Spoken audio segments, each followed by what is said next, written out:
नमस्कार। एक 65 वर्षीय महिला जिनकी मुख्य शिकायत डिमेंशिया की थी, किसी को भी पहचानने में असमर्थ थी। अगर उनके पैरों को छुआ जाए तो तुरंत गुस्सा हो जाती थी। उनका क्रिएटिनिन लेवल 2.6 तक बढ़ गया था। वे पार्किंसन रोग से भी पीड़ित थी। मुख्य रूप से बाईं ओर के हाथ पैर उनके कांपते थे। पिछला इतिहास पूछने पर पता लगा कि घुटने के दोनों जोड़ों की सर्जरी हुई थी। 2 साल पहले उन्हें रात में मिर्गी के दौरे पड़े थे। पिछले साल उन्हें अस्थमा की बीमारी हुई थी। बवासीर का ऑपरेशन किया गया था। कुछ दिनों तक उन्हें हर तरफ रैशेस हो रहे थे, जिसके लिए स्टेरॉइड दिया गया था। अब मैंने उनसे शारीरिक लक्षण के बारे में पूछा तो उन्होंने बताया कि मिठाई, आइसक्रीम, आम, तरबूज, सब्जियों के लिए क्रेविंग है। शरीर उनका थोड़ा मोटा और थुलथुला था। भिंडी और गोभी के प्रति घृणा थी। वो बिल्कुल खाना पसंद नहीं करती थी। पसीना उनका कम आता था। पानी कम पीती थी। उन्हें सोना पसंद था, खासकर बाईं ओर करवट लेकर वह ज्यादा सोती थी। नींद के दौरान उनका मुंह खुला रहता था। मानसिक स्वभाव पूछने पर उनके बेटे ने उनके बारे में बताया, विरोधाभास से क्रोधित हो जाती हैं। अगर उन्हें कोई भी टोके, किसी बात को काट दे तो तुरंत गुस्सा हो जाती हैं। डोमिनेटिंग स्वभाव है। गुस्से में वायलेंट हो जाती हैं। गुस्से में गाली गलौज और चीखना।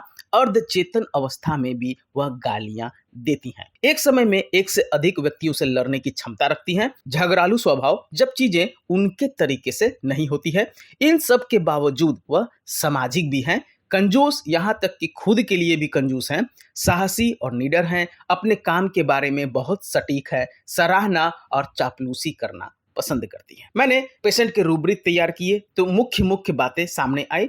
एक तो था लेफ्ट साइड कंप्लेंट्स, झगड़ालूपन, डोमिनेटिंग, बातूनी है, बकबक बहुत करती हैं, लगातार बोलते जाती हैं।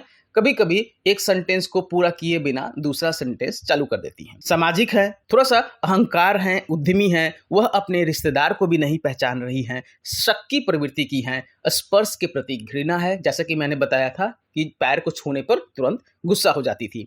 मिठाई खाने की लालसा है और बाईं ओर करवट लेकर सोना पसंद करती है। निम्नलिखित लक्षणों के आधार पर 1 हफ्ता के लिए मैंने हर दिन लेकेसिस 30 की एक खुराक लेने की सलाह दी। यहाँ तैयार किया गया रूब्रिक पूरी तरह से लेकेसिस को कवर कर रहा था, खासकर शक्की स्वभाव, बातूनी, स्पर्श के प्रति असहिष्णुता, गुस्सा, अहंकार, खूब बोलती है, रोगी बातूनी है। इस आधार पर लेकेसिस को चयन किया गया।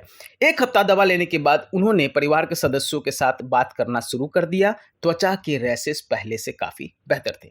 मैंने 1 हफ्ता और दवा लेने की सलाह दी। त्वचा के रैशेस पहले से और काफी बेहतर हो गए। उनका क्रिएटिनिन स्तर 2.6 से घटकर 1.9 तक आ गया। मैंने दवा को 2 हफ्ते तक और लेने की सलाह दी। सेल्यूलाइटिस अर्थात त्वचा के रैशेस ठीक हो जाता है। बेड सोर पूरी तरह से ठीक हो गया है, परंतु अभी तक पार्किंसन और डिमेंशिया में कोई सुधार नहीं मिला है। पूरा रूब्रिक और पूरे लक्षण लेकेसिस को सूचित कर रहे थे। अर्थात पेशेंट की दवा तो लेकेसिस थी, परंतु बार बार लेकेसिस 30 की खुराक से उनके पार्किंसन और डिमेंशिया में सुधार नहीं मिला। तो ऐसे में मैंने लेकेसिस 200 शक्ति की हफ्ते में 1 बार लेने की सलाह दी। हर बार लेकेसिस 200 की खुराक से वह बेहतर महसूस कर रही थी और धीरे धीरे पार्किंसन और मानसिक अवस्था, डिमेंशिया, गुस्सा, बुरबुर बोलने की आदत में आशातीत लाभ मिल रहा था और धीरे धीरे करके उनकी समस्या पूरी तरह से ठीक हो गई। इस वीडियो को बनाने का मकसद सिर्फ इतना था कि आखिर कैसे दवा का चुनाव किया जाता है, पेशेंट से क्या क्या प्रश्न पूछे जाते हैं